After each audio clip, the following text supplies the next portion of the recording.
देखिए, फ़िलहाल अरब सागर की खाड़ी में एक डिप्रेशन सिस्टम बना हुआ है और बंगाल की खाड़ी में एक चक्रवाती तूफान मोंथा फ़िलहाल बना हुआ है।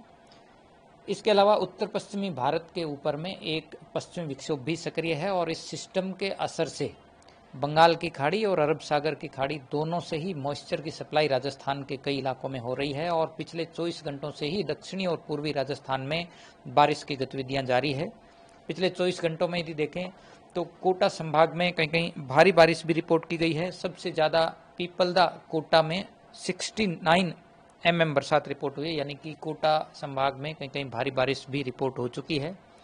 इस सिस्टम का सर्वाधिक असर 27 और 28 अक्टूबर को यानी अगले 48 घंटे राजस्थान के दक्षिणी और पूर्वी भागों में जारी रहेगा। विशेष रूप से कोटा संभाग और उदयपुर संभाग में अगले 24-48 घंटों के दौरान कहीं कहीं भारी और कहीं कहीं अति भारी बारिश होने की संभावना है। इसके अलावा जयपुर संभाग, अजमेर, भरतपुर और जोधपुर संभाग के कुछ भागों में भी मेघ गर्जन और आकाशीय बिजली के साथ मध्यम से कहीं कहीं तेज बारिश की गतिविधियां अगले 48 घंटों के दौरान जारी रहेगी।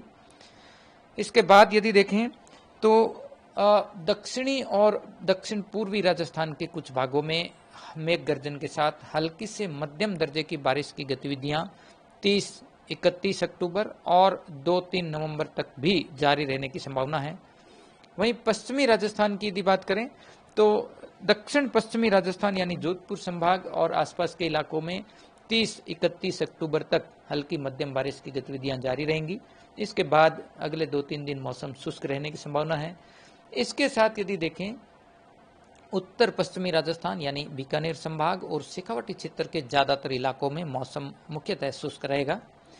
बारिश और बादल छाए रहने की वजह से अगले 48 घंटों में दिन के अधिकतम तापमान में 5 से 8 डिग्री सेल्सियस की बड़ी गिरावट होगी। वहीं रात्रि न्यूनतम तापमान में फिलहाल विशेष परिवर्तन नहीं होगा। हालांकि बारिश का दौर थमने के बाद रात्रि न्यूनतम तापमान में फिर से गिरावट होने की संभावना है। देश दुनिया की ताज़ा खबरें और वीडियोस के लिए अभी डाउनलोड करें पत्रिका ऐप।